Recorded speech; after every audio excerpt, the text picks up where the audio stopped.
बता दीजिए, फिर क्या होगा? उन्होंने खंडन किया। मैं बता देता हूँ आपको, ये प्रोफेशनल राइवलरी थी। प्रोफेशनल राइवलरी ने देश का उतना बड़ा नुकसान नहीं किया। देखिए आरसी चौधरी साहब, इस बात को मानिए, इस बात को मानना चाहिए, साफ गोई के साथ स्वीकार करना चाहिए। भारतीय जनता पार्टी को इस बात को साफ गोई के साथ स्वीकार करना चाहिए कि इतने महीने तक जब स्थिति असमंजस से भरी हुई थी, जब समझ में नहीं आ रहा था, जब सूझ नहीं रहा था कि क्या करें क्या नहीं करें, तब तक सब खामोश थे। अब जब स्थितियां धीरे धीरे कोरोना अवतार पर है, दूसरी लहर, और स्थितियां हमारे कंट्रोल में दिख रही हैं, तब सब बाहर आकर बोल रहे हैं। प्रधानमंत्री ने आज आकर के आज का ही दिन चुना, उस वक्त का दिन चुना जब कोरोना की दूसरी लहर उतार पर है। इसका मतलब समझा जा सकता है, लेकिन आपको ये सच्चाई के साथ स्वीकार करना चाहिए कि शुरू में आम जनमानस में भी अनमनापन था, रिलेक्टेंस था कोरोना की वैक्सीन को लेकर के। सब ये सोच रहे थे कि दूसरे लगवा लें, उसके बाद हम लगवाएंगे, कहीं किसी को कोई नुकसान नहीं हो तो हम भी लगवा लेंगे। और इस धारणा को बल दिया उन नेताओं ने जिनकी बातों को सुना जाता है, जिनकी बातों को का असर होता है, जिन लोगों ने इसके ऊपर शंका जाहिर की कि वैक्सीन पता नहीं, भारत में बनी हुई वैक्सीन पर हमको तो भरोसा नहीं है। इस तरह की बातें हुई थी, इसके लिए माफ़ी मांगी जानी चाहिए। खैर, रामलाल शर्मा जी, अभी जो मैंने सवाल किया, ये सवाल आपको चुभा होगा, लेकिन क्या ये सच्चाई नहीं है कि इस घोषणा की, इस संबल की, इस तरह के मलहम की ज़रूरत आज से 1 महीने 1.5 महीने पहले कहीं ज़्यादा थी? रामलाल शर्मा जी।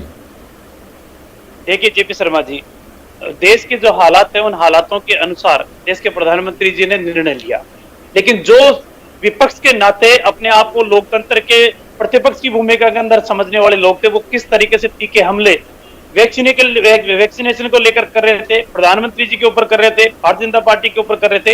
लेकिन आज जब देश के प्रधानमंत्री जी ने करोड़ों लोगों की भावनाओं के आधार पर निर्णय लिया, तो भी इनके पक्ष नहीं रहा।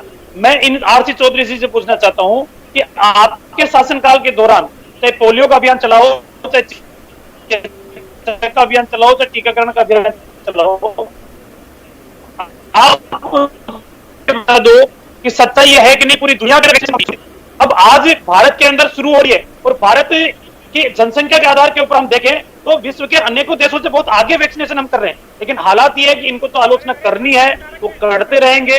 मैं तो इनकी मानसिकता बिल्कुल नहीं बोलने देंगे। मैं उम्मीद करता हूं जेपी शर्मा जी आप बताएंगे कि अमेरिका में धन्यवाद भी देता हूं, हो गया, इंग्लैंड में कितना हो गया और हिंदुस्तान में कितना है, ब्राजील में कितना है। बताइए इनको कि दुनिया में किस जगह पे खड़े हैं आप। मैं उम्मीद करता हूं जेपी शर्मा जी बताएंगे कि भारत किस जगह पे खड़ा है, भारत किस जगह पे खड़ा है, बताएंगे आपको।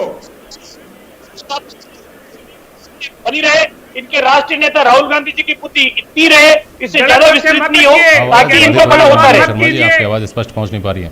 चलिए, महत्वपूर्ण सवाल जिसको चौधरी साहब ने भी महत्वपूर्ण माना, तीसरी लहर के बारे में उद्देश्य को दिया।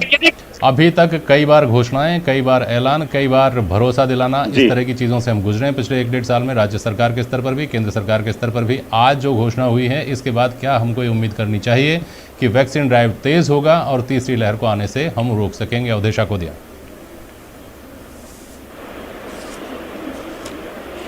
देखिए जेपी जी, जो ये घोषणा हुई है ये तभी कारगर है जब हम मेजर पॉपुलेशन को, मेजर पार्ट ऑफ पॉपुलेशन को वैक्सीनेट कर पाएं। कब तक कर पाएं? जब तक तीसरी लहर नहीं आए, उससे पहले कर पाएं। ये जो फिगर बताया जाता है 23 करोड़ लोगों को हमने डोज लगा दी है, इसका कोई मायने नहीं है, क्योंकि आप टोटल पॉपुलेशन का अभी भी 3% के आसपास लोगों को वैक्सीनेट कर पाएं। जब तक ये फिगर 40 से 50% नहीं जाएगा, यदि कोरोना की थर्ड वेव आती है तो हम उसको नहीं रोक पाएंगे। तो प्रोडक्शन तेज गति से हो, लोगों को वैक्सीन लगे, वैक्सीन खराब कम हो, और जो भ्रांतियां फैली हुई हैं अलग अलग लोगों के बीच में, खासकर जो ग्रामीण इलाके हैं वहां पर, और जहां पर ये जो ऑनलाइन बुकिंग होती है, स्लॉट बुकिंग है, इसको बंद किया जाए और ऑफलाइन तरीके से ग्रामीण इलाकों में वैक्सीन लगाई जाए ज्यादा से ज्यादा लोगों को। और जब तक 40 से 50% लोगों को हम वैक्सीनेट नहीं कर पाएंगे, तब तक इस तरह की जो घोषणा है उसका कोई औचित्य नहीं है। ये तभी ठीक रहेगी जब हम बड़ी संख्या में लोगों को वैक्सीनेट कर पाएंगे। की तरफ तो ध्यान ही नहीं है किसी का। जहां गांव में वैक्सीन लगाने के लिए जब स्वास्थ्यकर्मी पहुंचते हैं तो लोग भागकर जंगलों में छुपते हैं। अभी स्कूटी और सोने के सिक्के देने पड़ रहे हैं वैक्सीन के लिए। फिलहाल तो मारामारी की बात हो रही है। जिस दिन बहुतायत में होगी उस दिन अगली चुनौती ये सामने खड़ी है कि सबको हम इस बात के लिए तैयार कर सकें कि भाई वैक्सीन लगवाइए, कोई नुकसान नहीं कर रही है ये।